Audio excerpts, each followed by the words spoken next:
કૃષ્ણ તો આજે આપણે બનાવશું બીટનો હલવો, તો એને આપણે ખમણી લેશું. તો આપણે 4 ભાગમાં કટ કરી લીધા છે. હવે ખમણી લેશું. એને ખમણી લઈને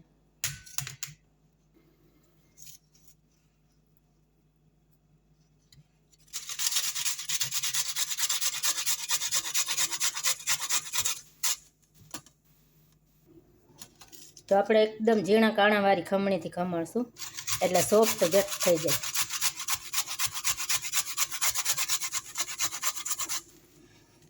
આવી રીતે આપણે આખું બીટને ખમણી લેશું ઝીણા કાણાવાળીથી. તો આપણે ખમણી લીધું છે બધું. તો આવું ઝીણું ખમણ આપણે કરવાનું છે. હવે આપણે ઘી નાખીને શેકી લેશું. આપણે માખણ નાખશું ઘીની જગ્યાએ. ઘી હોય તો ઘી, માખણ ગમે એ હાલે. તો આપણે ખમણ આમાં નાખી દઈશું. તો બીટને આપણે માખણમાં શેકી લેશું. તો બીટ સરસ આપણું સતળાઈ ગયું છે. હવે દૂધ નાખી દેશું.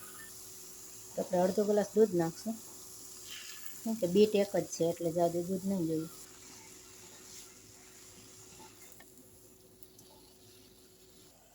તો આપણે આને હલાવતા જઈને દૂધ એકદમ બળી નહીં જાય ને, ઘટ નહીં થઈ જાય ત્યાં સુધી આપણે એને હલાવતા રહેશું. તો આપણું દૂધ આમાં બળી ગયું છે. થોડુંક છે આપણે એટલા ખાંડ નાખી દઈશું અત્યારે. અને નારિયેળનું ખમણ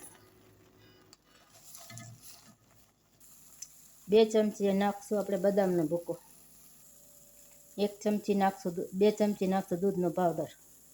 મલાઈની જગ્યાએ આપણે દૂધનો પાવડર નાખશું. તો હલવો આપણો બની ગયો છે. ગેસ બંધ કરી દઈશું.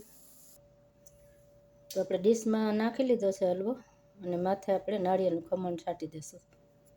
તો બની ગયો છે આપણો હલવો. તો હલવો આપણો ઠંડો થઈ ગયો છે. 1 કલાક સુધી ઠરવા દીધો. હવે આપણે પીસ કરી લેશું.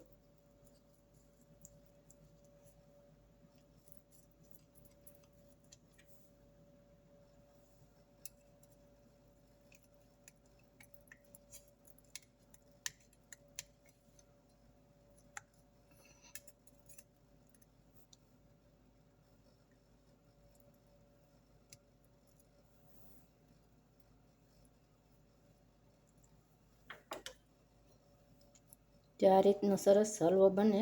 છોકરાઓ બીટ ના ખાતા હોય એમને, તો તમે આવી રીતે હલવો કે કંઈક અલગ વાનગી કરીને ખવડાવી શકો.